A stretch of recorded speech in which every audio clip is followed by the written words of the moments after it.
Ya empieza La Hora del Museo. Historia, patrimonio, identidad y el quehacer cultural. Un diálogo para reflexionar la actualidad de Chile y del mundo. La Hora del Museo, el programa del Museo Histórico Nacional, conducido por el periodista Luis Cruz. Sean todos ustedes muy bienvenidos a La Hora del Museo, el programa del Museo Histórico Nacional. Recuerda que nos escuchas a través de nuestra señal 94.5 FM, 124 en AM y también en el streaming www.radiousach.cl. Como cada mañana, los quiero invitar a que visiten la web del Museo Histórico Nacional, www.museohistoriconacional.cl, y que allí revisen la agenda de actividades que tenemos para esta semana. Y hoy vamos a hablar de dos libros que se llaman Historias Desconocidas de Chile, y su autor es Felipe Portales.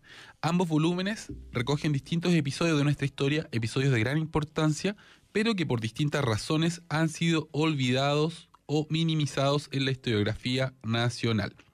Y tenemos concurso porque hoy vamos a regalar estos dos libros que nos llegaron, gentileza de Editorial Catalonia, y si te los quieres ganar, debes escribirnos a radio@usach.cl y decirnos por qué deberíamos regalarte a ti estos dos super libros, ¿no?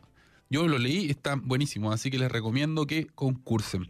Y nos vamos a la primera canción de esta mañana. Esto es Mauricio Redolés, para la más chiquitita.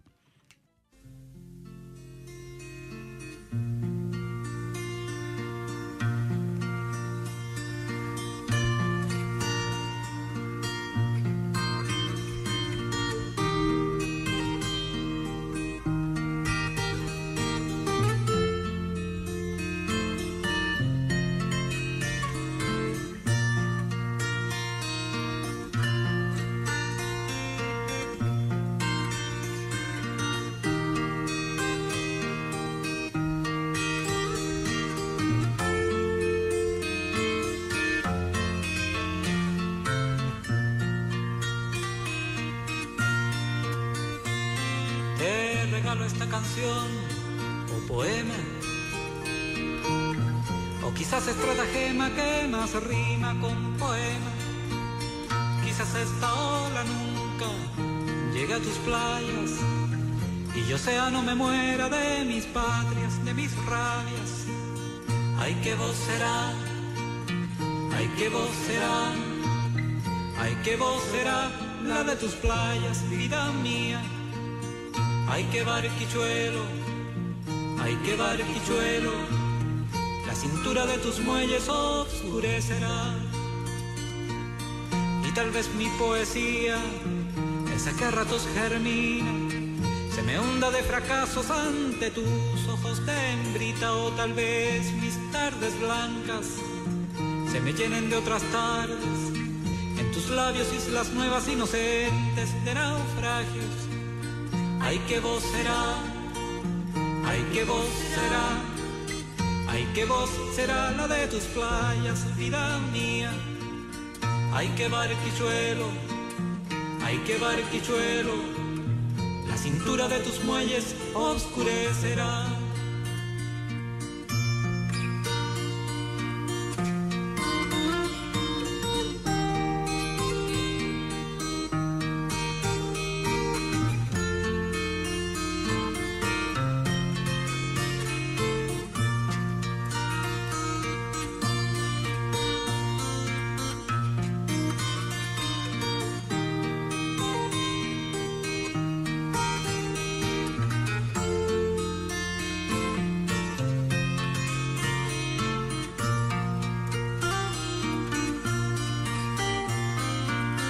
Yo te doy todo mi exilio, de una fiesta en la bonanza, de un camino abrazadito de tu casa hasta mi casa, por un solo amor sonante, amor puro y militante, amor de siete adelante, amor con alto parlante, por un solo amor rugente, amor lleno de dientes, de orgasmo rutilante, de lágrimas lacerantes. Ay, que vos será, ay, qué voz será, ay, qué voz será la de tus playas, vida mía. Ay, qué barquichuelo, ay, qué barquichuelo, la cintura de tus muelles oscurecerá.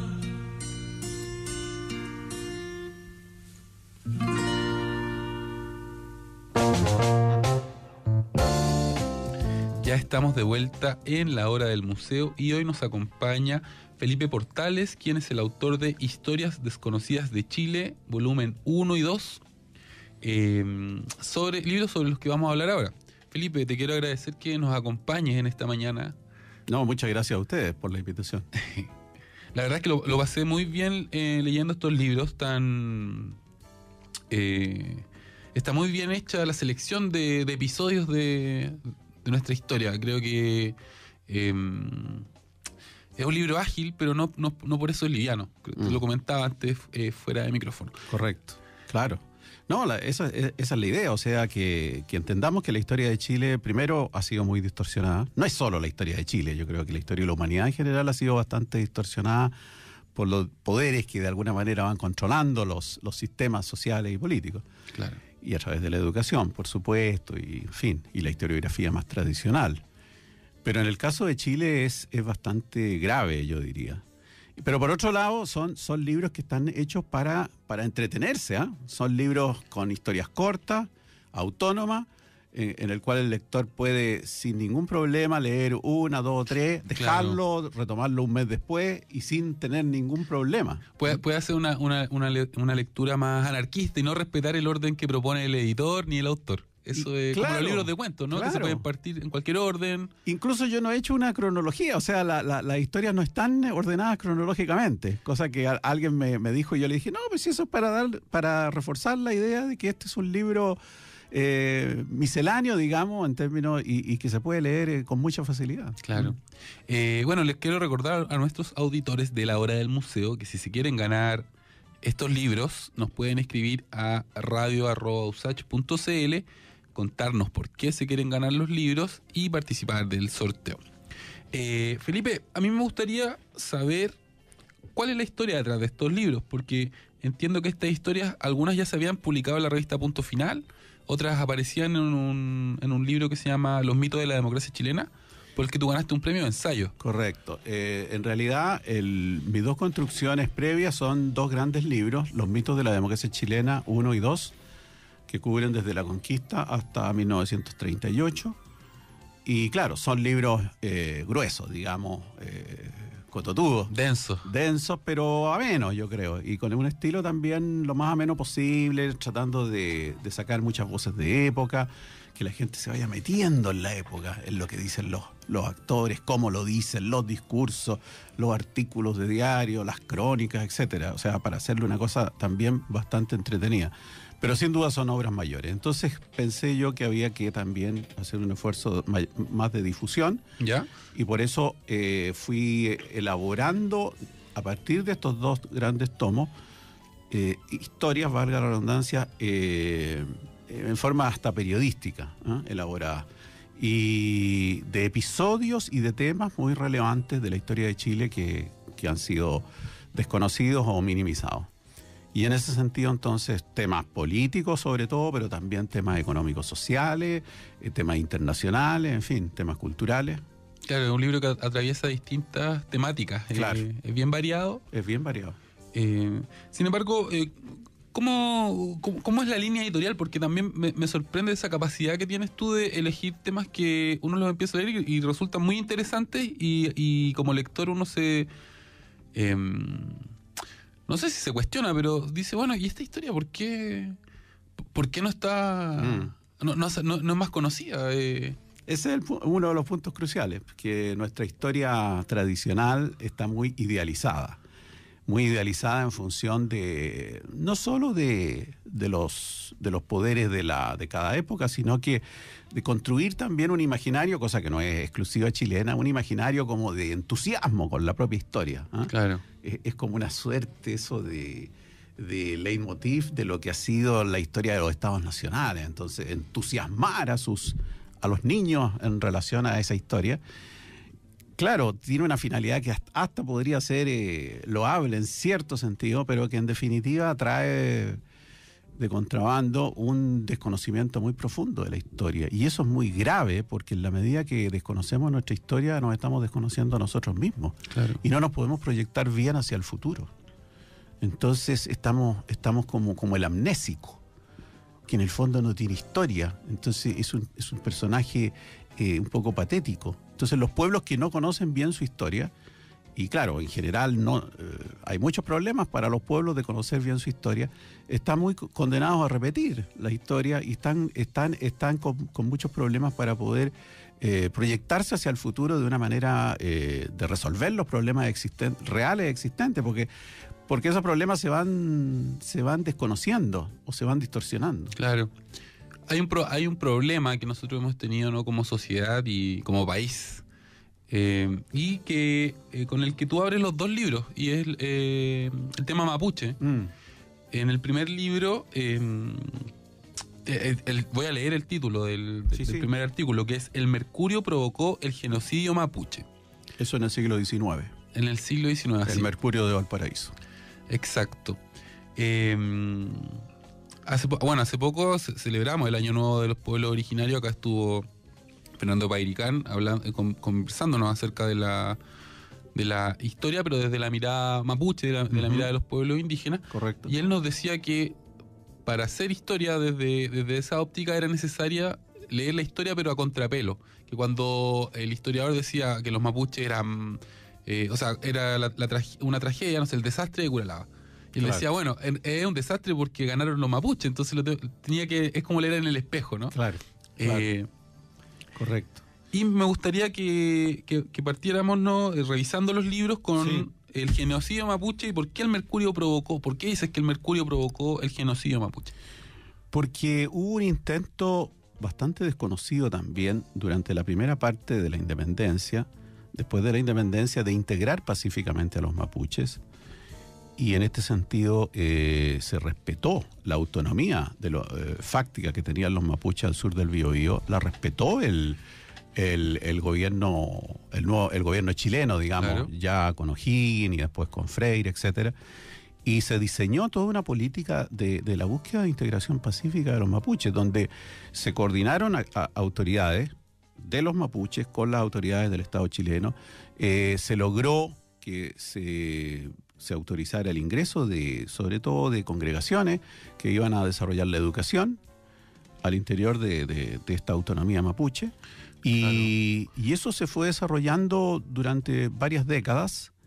Pensemos que Carrera los había incluido en el escudo, ¿no? Era la figura del araucano. Claro. Tú también recoges citas como la de Ignacio Domeyko.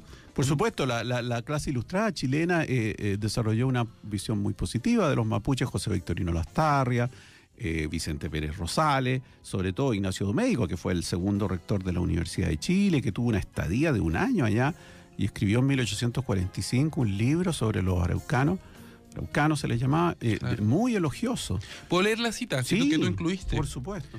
Dice... afable, honrado, susceptible de las más nobles virtudes, hospitalario, amigo de la quietud y del orden, amante de su patria y por consiguiente de la independencia de sus hogares, circunspecto, serio, enérgico, parece nacido para ser buen ciudadano. Claro, y es impresionante y eso fue lo que fundamenta además esta política pacífica, claro, que desgraciadamente va a tener un giro en 180 grados a partir de fines de los 50, 1850, 1860. Se va a cambiar en 180 grados una política de búsqueda de integración pacífica complementada con esta valoración positiva, en fin. Y ahí, claro, entran varios factores en juego. Claro. Yo creo que el principal fue, sin duda, el factor económico, la codicia por las tierras mapuches, puesto que Chile estaba entrando en el mercado internacional como un gran exportador de trigo y evidentemente esas zonas eran especialmente favorables Se para la necesitaban producción terrenos chiquera. para cultivar. Se necesitaban, entre comillas, claro. O sea, claro. desde la óptica Claro, claro. de los oligarcas de la los época. oligarcas, claro. De los latifundistas. Entonces, comenzó junto con eso, o sea, hay una codicia de fondo, y junto con eso empezó a darse, bueno, había también factores políticos, sin duda. Por ejemplo, el hecho de que esta autonomía mapuche virtualmente cortara en dos el territorio era un tema significativo, combinado con el tema de la búsqueda de delimitación geográfica con Argentina. Claro, que para los mapuches, y tú lo explicas muy bien en el libro, que para los mapuches no existe, la cordillera no es una frontera natural, ¿no? Habían mapuches en ambos lados. En ambos lados de la cordillera y, claro, no se veían como rivales o como distintos. Eso por otro lado. Después también la participación de mapuches apoyando a sectores que estuvieron en dos guerras civiles contra el gobierno central de Montt en 1851 y en 1859. Y también pasó a tener un rol importante la proclamación del rey de la Araucanía, Aurélien Toine I, el famoso rey de la Araucanía y la Patagonia, que pretendió, era un aventurero francés, pero que tenía al parecer ciertas vinculaciones importantes con el Estado francés, o sea, no era un loco como se le atribuyó posteriormente. A mí me lo enseñaron así en el colegio, que era un loco, ¿no? Claro, que era un loco. No habría sido bien poco peligroso si hubiera sido loco. No, era un tipo que tenía cierta vinculación. No nos olvidemos que en ese minuto Francia de alguna manera establece una dinastía en México. Y esto justo en el periodo donde viene la guerra de secesión de Estados Unidos, o sea, donde Estados Unidos tiene su máxima debilidad, a comienzos de la década del 60 del siglo XIX. Entonces, también es importante considerar que había factores políticos. No es desdeñable, o sea, indudablemente. De hecho, en esto de los factores políticos no hay que olvidar otro dato antecedente que es importante. Los mapuches autónomos, cuando viene las guerras de la independencia, muchos de ellos se juegan por la causa realista. Por la causa realista. ¿Por qué? Por un realismo, entre comillas, valga la palabra, porque ellos, para los mapuches virtualmente independientes, y esto hay que constatarlo, es así, para los mapuches virtualmente independientes, ¿qué es lo que era la corona española? La corona española era una cosa muy lejana, y para la corona española esos territorios eran un punto de honor, quizás, pero no tenían ninguna importancia grande dentro de su inmenso imperio. Claro. En cambio, los mapuches se dieron cuenta de que si Chile iba a ser independiente, bueno, esta autonomía mapuche iba a cortar en dos ese país. Entonces, para ellos, evidentemente, y claro, hay que reconocerlo, o sea, para su conveniencia, quizás era mejor que continuara existiendo España, o sea, la corona española. La corona española, con la cual ya tenían un modus vivendi, con la cual tenían una frontera prácticamente reconocida. Entonces, claro, para nosotros los chilenos es complicado reconocer esto, pero y para los mapuches también debe serlo, de que lo ideal para ellos habría sido quizás continuar bajo limitando con la corona España, española y no claro, con el Estado chileno. Claro. Pero bueno, sí, son parte de... Pero como digo, hubo un intento muy significativo de búsqueda de integración pacífica que pudo haber sido exitoso a largo plazo. ¿Ah? Mira, yo quiero leer la segunda parte de la cita Sí. de Domeyko que incluiste, que cierra así. Los hombres de este temple no se convencen con las armas. Con ellas solo se exterminan o se envilecen. En ambos casos, la reducción sería un crimen cometido a costa de la más preciosa sangre chilena. Fue profético Domeyko, evidentemente, eso tuvo toda la razón, desgraciadamente tuvo toda la razón, y así fue. O sea, en esta vuelta en 180 grados, en el fondo el Estado chileno diseñó la conquista de estos territorios a través de la violencia, de la guerra. Claro, del uso de la arma, del ejército. Evidente. Y para esto además, otro factor que aquí viene el mercurio, entonces viene, como había habido toda una prédica positiva de los mapuches a través de una serie de autores, en fin.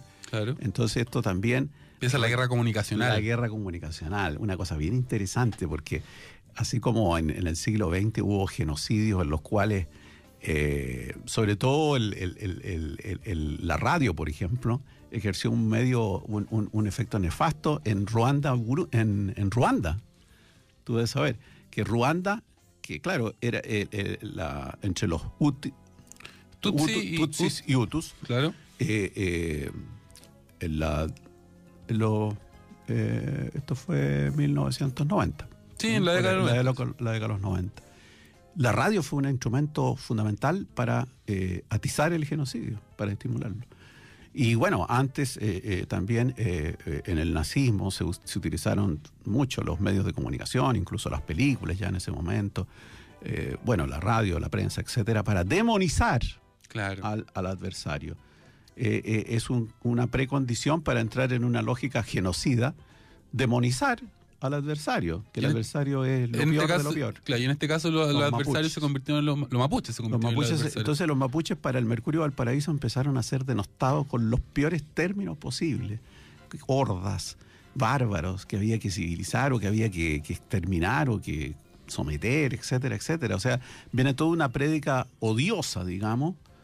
Claro, acá hay una cita tuya, es la parte más bella de nuestro territorio habitado por hordas salvajes. Y eso se va repitiendo. Sí. Seres que no tienen capaces de una emoción moral. Que lo único que han hecho es domesticar al caballo y eso le ha servido para seguir en su... Claro, que son como aves de rapiña, ¿no? Las definiciones más grotescas, más horrorosas de lo que serían los mapuches. Entonces, preparando el ánimo, yo creo que aquí ni siquiera una cosa conspirativa, es una cosa como implícita. No creo que haya habido un Estado Mayor que haya dicho, bien, vamos a nosotros a demonizar. No, las cosas a veces no son tan planificadas. Pero en el hecho, claro, fue una sistemática política comunicacional de demonización de los mapuches. Claro. Por eso que el Mercurio provocó genocidio mapuche, es el título que lleva el... Claro, y tú rescataste también el único medio que de alguna forma trató de, no sé si de desmentir al Mercurio, ¿no? Pero de ofrecer otra visión, que fue la revista Católica, si no me equivoco. Pero durante un número. Fue un número. Sí. Alcanzó a estar un número. Pero hace una denuncia terrible sobre el Mercurio y sobre la codicia que está detrás de todo esto. Sí. Es increíble el poder de los medios de comunicación y cómo ese mensaje de el mapuche es flojo, el mapuche es alcohólico, el mapuche es vicioso, se extendió, ¿no?, a lo largo del tiempo. Quedó como un estereotipo ya asentado, consolidado. Exacto. Para siempre, entre comillas. Claro. Y es súper contradictorio, ¿no?, con esta otra idea del mapuche de la Araucana, ¿no?, como la nación guerrera, los tipos que lograron resistir a los españoles durante tanto tiempo. Claro. Y luego de esto pasan a ser, ¿no?, estos indios vagos, flojos, salvajes, borrachos. Ladrones. Además que se le está proyectando, este es un fenómeno también de proyección, a veces diría un psicólogo o un psicoanalista, o sea, en el fondo se les proyecta a ellos lo que es uno, porque los que fueron ladrones, borrachos, porque los que le llevaron los tragos fueron los chilenos, digamos. Los que le querían quitar las tierras. Los violentos. Todos estos fuimos nosotros. Claro. Claro. Y se instaló ese discurso, bueno, que ha permeado, pero por suerte yo creo, ¿qué piensas tú?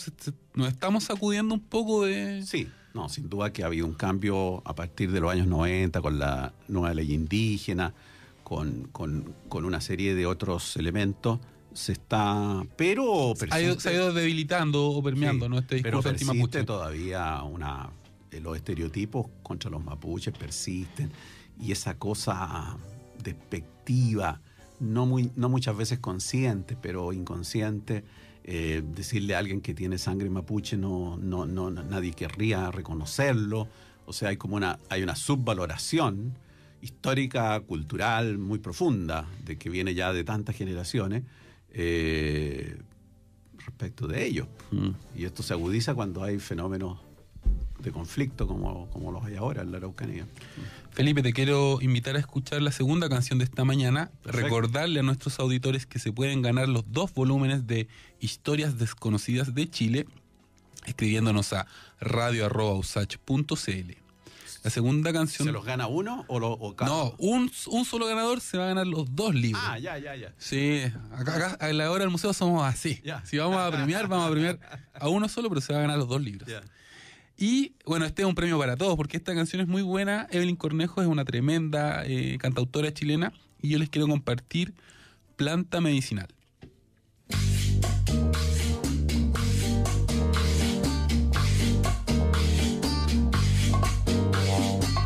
Tú sabes hoy la naturaleza no es salvaje.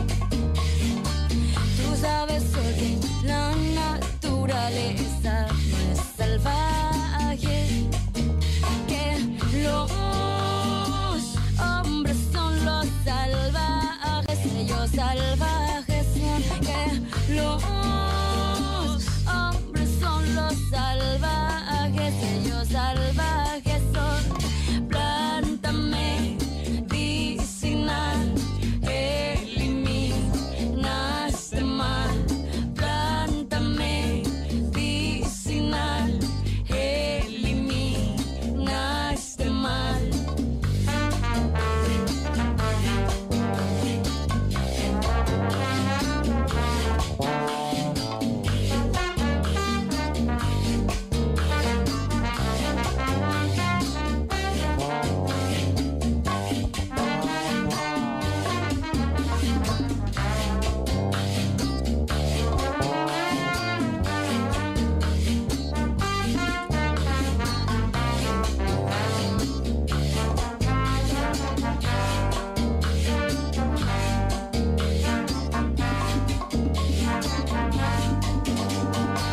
Las máquinas humanas van devastando su mundo.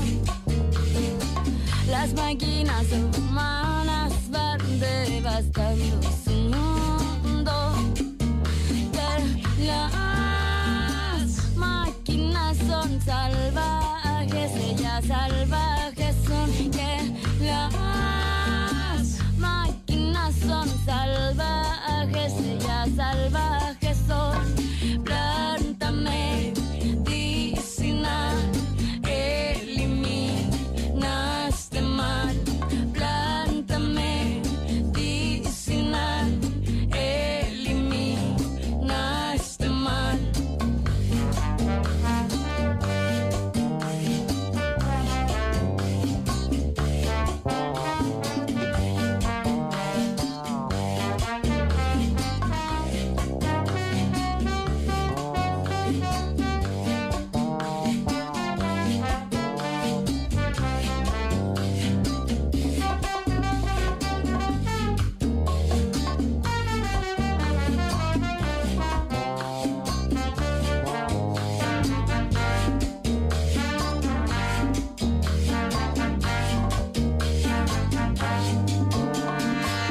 Los animales huyendo van de la contaminación.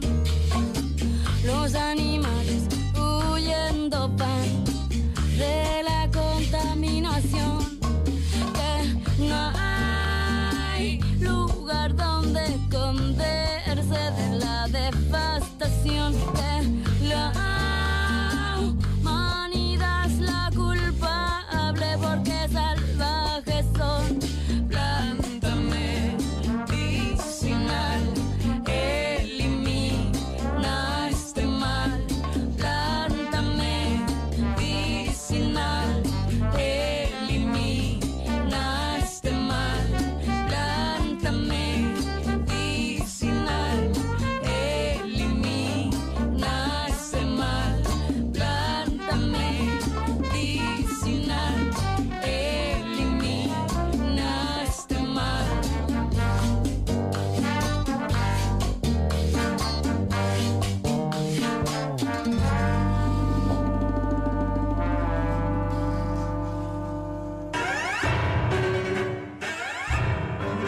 Radio Universidad de Santiago, Una emisora donde podrás escuchar y aprender sobre diferentes estilos de música clásica compuestos en Chile. Te invitamos a que juntos valoremos a nuestros creadores y creadoras. Somos tu radio pública.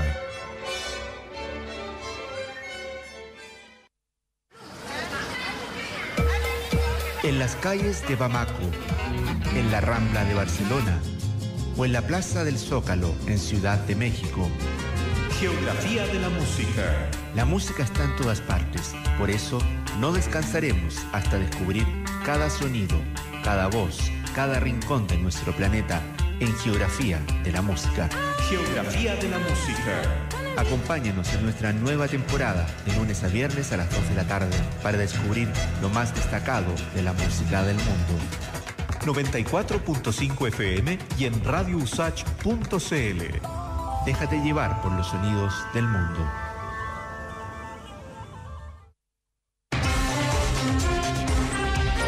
En Sin Pretexto abordamos en profundidad y con pluralismo los temas de interés público. De lunes a viernes nuestros periodistas invitan a debatir a connotados expertos, variados panelistas y a los protagonistas del acontecer noticioso nacional e internacional. Sintonícenos en nuestras 2 ediciones, a las 8 de la mañana y a las 13 horas, en Radio Universidad de Santiago.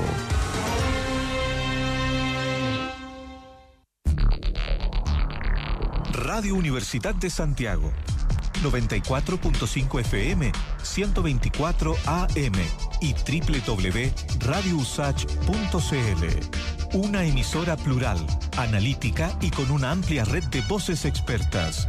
Somos tu radio pública.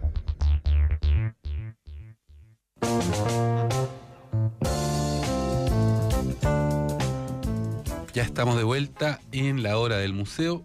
Entramos a nuestra segunda media hora y final. Recuerda que te puedes ganar los 2 libros de Historias Desconocidas de Chile escribiéndonos a radio@usach.cl y contándonos por qué te quieres ganar los libros. Y bueno, hoy nos acompaña Felipe Portales, quien es la mente maestra detrás del volumen 1 y 2 de las Historias Desconocidas de Chile. Te ha ido muy bien con el volumen 1. Sí. Entiendo que ya este va por la 4ª edición, ¿me decías? Sí, 4ª edición. Y el tomo 2 está recién salido de imprenta, podríamos decir, ¿no? Sí, pero está en todas las librerías. Ya se puede comprar en todas las librerías. Es de Editorial Catalonia. Que gentilmente nos hizo llegar las 2 copias que hoy día vamos a regalar. Felipe, yo quería que cambiáramos un poco el tema y que habláramos también del hegemonismo chileno en el Pacífico. Porque la semana pasada estuvimos hablando con Julio Pinto acerca de la Guerra del Pacífico. Y también, bueno, mayo es el mes del mar y hablamos harto de este tema. Entonces me gustaría que nos contaras un poco, ¿no? ¿Cómo surge esta fuerza hegemonizadora? Sí. Bueno, aquí también hay mucho desconocimiento de nuestra historia por razones obvias. Primero hay que situarnos en el siglo XIX. El siglo XIX fue un siglo de mucha búsqueda hegemónica, por supuesto no solo por Chile, sino que en general, sobre todo las potencias europeas van a constituir los grandes imperios en África y Asia, etc. Pero en el caso chileno hay una clara demostración que desde el comienzo del Chile independiente se busca una suerte de hegemonía en el Pacífico Sur. Y eso explica la guerra contra la Confederación Perú-Boliviana. La Confederación Perú-Boliviana en rigor no representaba una amenaza para Chile. Incluso más, según muchos historiadores, su fragilidad la condenaba a una rápida desintegración, porque además era sectores bolivianos que de alguna manera habían logrado esto con la animadversión de muchos sectores peruanos, etc. Pero el hecho es que Diego Portales, en ese momento el principal actor, digamos, el hombre fuerte del Estado chileno, concibe que esto no puede ser aceptado y prácticamente hace una guerra preventiva, estilo Bush, digamos, una guerra preventiva para liquidar la Confederación Perú-Boliviana. Y no solo lo logra eso, sino que además después hay una serie de otras instancias en las cuales se va demostrando este deseo de Chile de tener un cierto rol tutelar en Sudamérica, en el Pacífico sobre todo. Por ejemplo, Ecuador en 1855 quiere hacer un tratado con Estados Unidos. ¿Y Chile se interviene? Y Chile interviene negativamente para ello, porque Ecuador se veía muy amenazado por Colombia y Perú, tuvo varias guerras. Claro. Entonces quiso tener la protección de Estados Unidos y Chile se enojó, digamos, y conminó a Ecuador que eso no podía ser, a cambio de la concesión de las Islas Galápagos. Pero después se descubrió que las Islas Galápagos no tenían tanta riqueza, así que al final... Pero Chile ejerce un rol ahí, digamos, como tutor. Y ahí es interesante porque lo que conversábamos tras de micrófono, ¿no? Que Portales había leído muy bien, ¿no? Las intenciones de Estados Unidos con América del Sur, ¿no? Correcto. También había una preocupación chilena bien auténtica a partir de Portales del hegemonismo creciente que iba a tener Estados Unidos. Él lo previó de manera bastante lúcida en una carta en 1822. Y se dio cuenta que Estados Unidos, a través sobre todo de la influencia económica, iba a buscar una hegemonía a lo largo de toda América. O sea, no era solo una búsqueda de hegemonismo chileno, sino que también contraponerse al creciente hegemonismo norteamericano. Y por otro lado también existieron algunas ideas de búsqueda de integración hispanoamericana, pero con este componente hegemónico chileno. Después Chile incluso también va a generar la guerra de Perú con España en 1866-65. Que ahí fuimos aliados de Perú. Claro, pero Chile provocó un golpe de Estado en Perú porque había un gobierno peruano que había llegado a un acuerdo con España. Y a Chile no le pareció esto. Claro. Y hizo un golpe de Estado y Chile prácticamente concitó un Perú amigo y declararon la guerra con Ecuador también contra España. O sea, el rol que se estaba planteando Chile era claramente un rol hegemónico. Y claro, después esto se agrava con el tema queda más combinado con el tema limítrofe. Culmina con la Guerra del Pacífico, donde claro, también ahí hay una cierta expansión, digamos, de los industriales chilenos. No, se bloquea Bolivia.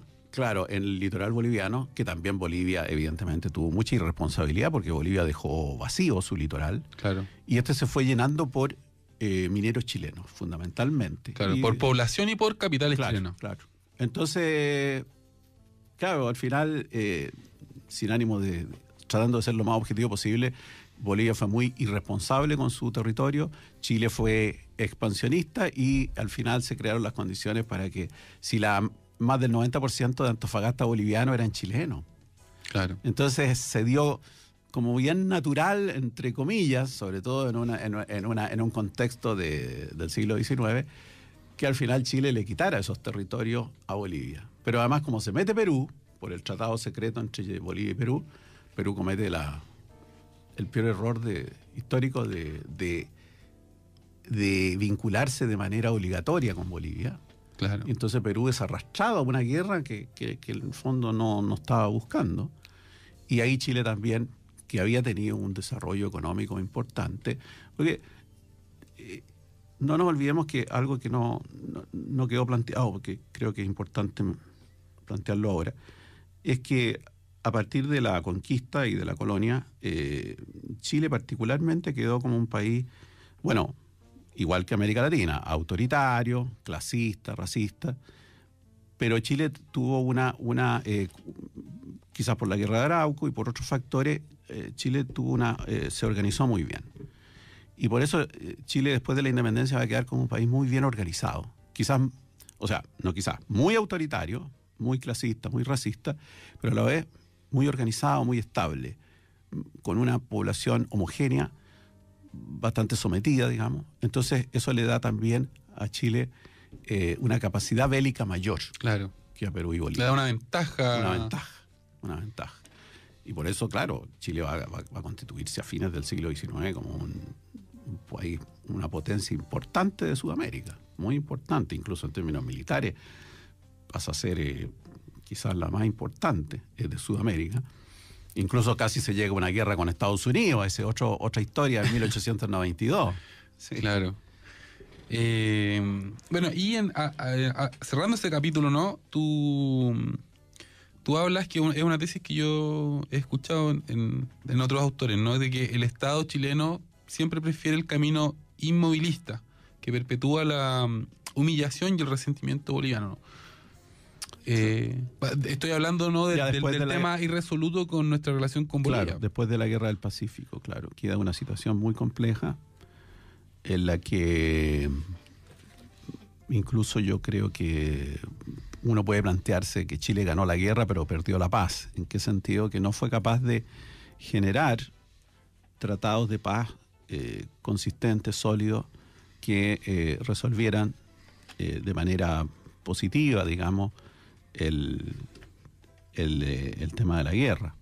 Entonces quedó con una situación muy compleja con Perú, en que Tarapacá, Tacna y Arica quedaron sujetos a hacer un plebiscito después de 10 años de hacer el tratado, cosa que Chile no quiso hacerlo porque quiso asegurar que esos plebiscitos pudieran ser ganados por Chile. Entonces empezó a correr el tiempo, o sea, no cumplió Chile esos tratados.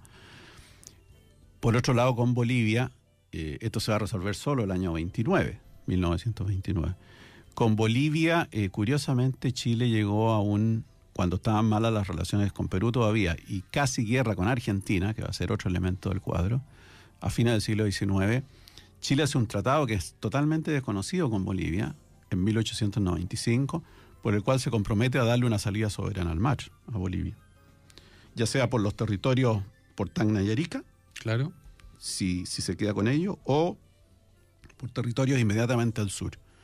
Eso es firmado y ratificado en 1895. Claro, se estaba en peligro de guerra con Argentina y con muy malas relaciones con Perú. Se supera el problema con Argentina en 1898 y Chile cambia en 180 grados y el año 1900 hace un ultimátum a Bolivia en los términos que al final significó la firma del Tratado de 1904.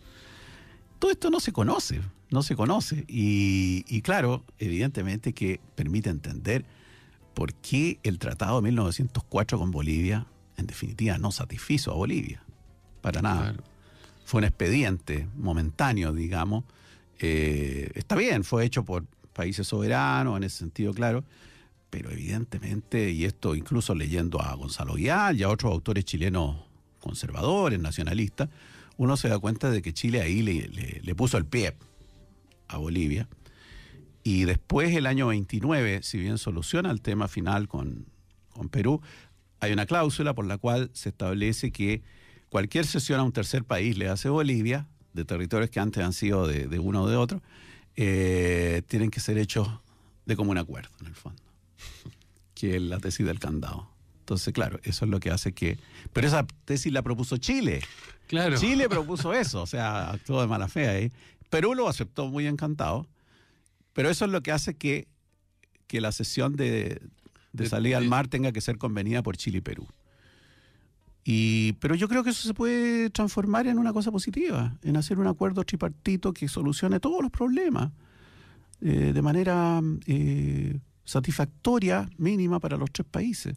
Y dar vuelta a esto, si no podemos seguir en esto, no podemos seguir con enemigos, con dos vecinos enemigos, digamos, armándonos, teniendo que tener capacidad disuasoria, claro, distrayendo recursos gigantescos de nuestra salud, de nuestra educación, permanentemente, y teniendo dos países vecinos con los cuales estamos en el fondo a las patas.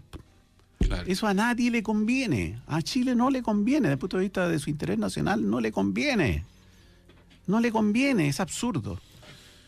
Claro, un acuerdo va a ser complejo, todos estos acuerdos son complejos, pero se pueden obtener, si pueden haber intereses comunes, hay intereses comunes entre los tres países, generar polos de desarrollo allí, etcétera, etcétera. Dar vuelta a la página. Otro tema, tantos temas que hay en tu libro, sí. Bueno, hay alguien que va a estar se va a conmemorar el cumpleaños de Salvador Allende mañana. Uh-huh. 26 y en tu libro aparece también en el segundo tomo. En el segundo tomo, para que hablemos de alguna de las historias que están en el segundo volumen tomo. Para nosotros. Volumen. Sí. No son tan grandes. Las sorprendentes ideas de Salvador Allende. Yo leí este capítulo y me quedé bien sorprendido. Son bastante sorprendentes las ideas de Salvador Allende. Tú aquí revisas la tesis de Salvador Allende. La tesis de grado claro, del joven Salvador Allende, pero que de alguna manera lo condicionan incluso en su rol de ministro de Salud de Aguirre Cerda, el año 39, donde desarrolla algunas tesis muy sorprendentes. Higiene mental y delincuencia. Higiene mental y delincuencia, ya el título es sorprendente. Y es cierto que hay que verlo en el contexto de la época, una década del 30 donde no solo en la Alemania nazi, sino que en países absolutamente democráticos como en Dinamarca, Suecia, Noruega, incluso en algunos estados de Estados Unidos, se aprobaron leyes de esterilización de personas que se suponía tenían problemas psicológicos, etcétera, etcétera. O de alcoholismo también. O de alcoholismo, una serie de enfermedades que podían, entre comillas, degenerar la raza. Es que en ese tiempo el concepto de raza era mucho más... No era solo los nazis, ¿ah? No, claro. Uno tiene la idea. No, el concepto, por ejemplo, la eugenesia también era algo que era mucho más, digamos, no tenía la connotación negativa que tiene hoy en día. Correcto. Entonces, en ese contexto, Allende desarrolla en su tesis de grado para recibirse de médico ideas que hoy día no serían aceptables, digamos. Varias ideas. Claro, por ejemplo, que habían razas que eran más dadas a la delincuencia, al robo. A ciertas delincuencias, a ciertos tipos de delincuencia. Claro. En realidad él no, en ese aspecto son tesis de Lombroso, de un célebre. Él lo está citando. Él lo cita y lo deja como hipótesis. No es que lo acepta de manera total, pero las deja como hipótesis. Pero tiene otras referencias bastante penosas al sistema penitenciario chileno. Dice que los tipos van ahí a... Que lo usan como hotel, ¿no? ¡Claro! Porque tienen casa y comida. Pero cosas terribles. O sea, no, hay cosas ahí. Ahora, es cierto que también yo puntualizo que hay un autor que se llama Víctor Farías que extrapola esto de manera indebida y plantea que poco menos que Allende era un pronazi. No, eso es falso. Claro, un antisemita. Antisemita y pronazi. No, eso es totalmente falso. Y eso queda claro en el libro. Pero sin duda que hay tesis de Allende que son absolutamente sorprendentes. Claro, como esta de que las revoluciones eran como un virus que afectaban a las sociedades. Claro. Que se veían afectadas por este virus de la revolución. Y la violencia política como una cosa delictual, simplemente. Claro. Y que si uno después analizaba a los líderes, probablemente estos líderes eran enfermos mentales, así lo dice, ¿no? Y cita a Marat y a Robespierre, que eran enajenados mentales. Claro, es muy fuerte eso. No, sí, es muy interesante, porque claro, esas ideas después ya Allende las dejó, pero en un momento dado fueron publicadas y estuvieron ahí dentro del contexto nacional, digamos. Claro. Bueno, mañana vamos a hablar largo y tendido acerca de Salvador Allende, así que los dejo invitados desde ya al capítulo de mañana. Otro capítulo que a mí también me llamó mucho la atención, que está en el volumen 1, es el capítulo de ideologización del ejército. Porque también siento que es algo que la gente no sabe ni dimensiona. De hecho, la semana pasada también hablamos con José Rodríguez Elizondo acerca de esta ficción que tenemos los civiles de que los militares no tienen postura política y que no van a intervenir en política, siendo que parte de su instrucción militar y parte de cómo se va organizando el ejército sí tiene un componente muy ideológico muy fuerte, y en el caso de nuestro ejército claramente se aprecia, ¿no?, que hay una influencia muy fuerte por parte de Alemania, de Prusia. Al final del siglo XIX, comienzo del XX, de Prusia, de Alemania. ¿Nos podrías contar un poco acerca de esto? Claro, no es solo para Chile, pero particularmente para Chile el éxito, digamos, de la hegemonía alemana, prusiana en Europa a fines del siglo XIX y no tan afines, cuando recordemos que hay una guerra muy importante ahí, la guerra franco-prusiana, que gana Alemania. Claro. Los prusianos le ganan y derrotan a Francia, y eso genera una imagen. Francia era como la potencia más relevante de Europa, pasa a ser Alemania, y esta Alemania prusiana, y entonces empieza a haber una cantidad de vínculos enormes, no solo con Chile, sino que con otros países latinoamericanos de los alemanes, pero particularmente prusianos, y reconstituyen el ejército chileno sobre una base muy autoritaria, muy prusiana, Muy anticomunista. muy anticomunista, antisocialista, antianarquista. Recordemos que también los anarquistas son muy fuertes en esa época.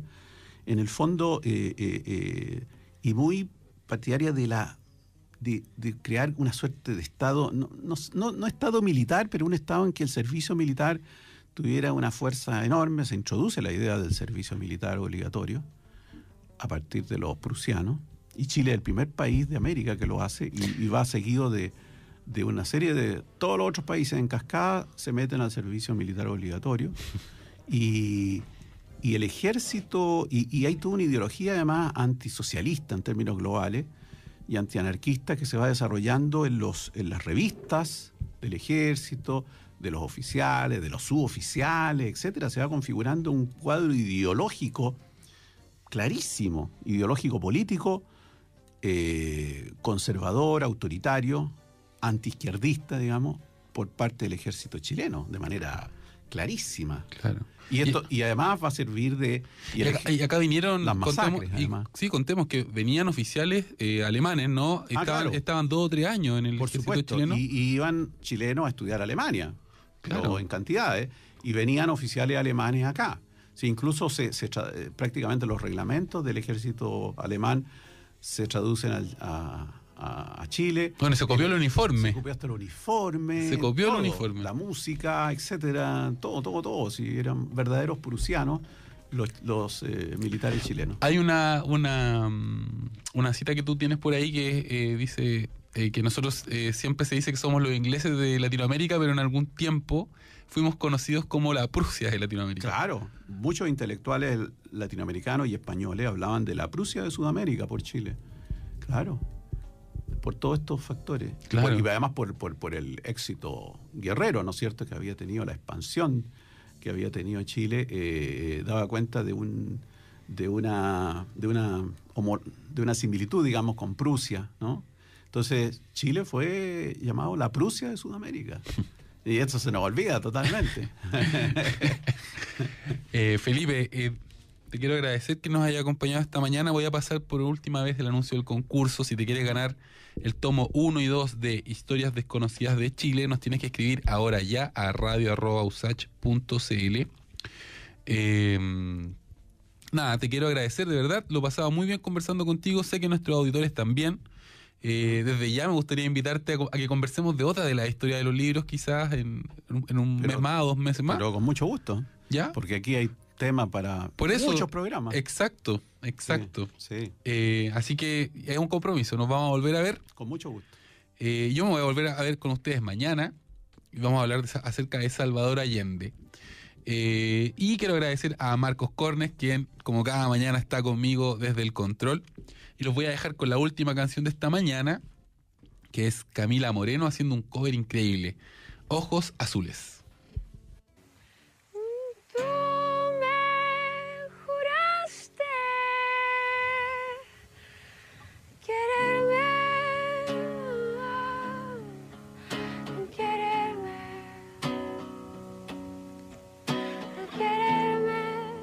toda la vida.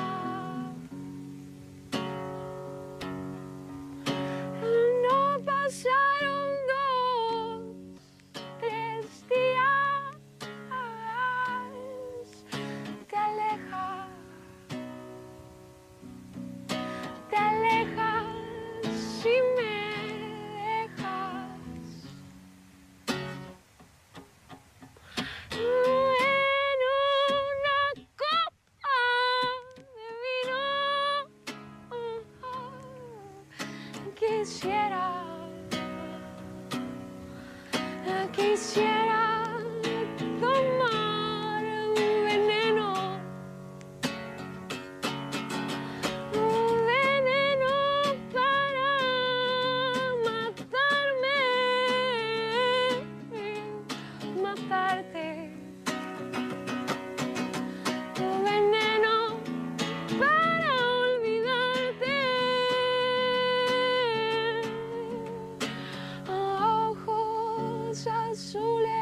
quisiera tomar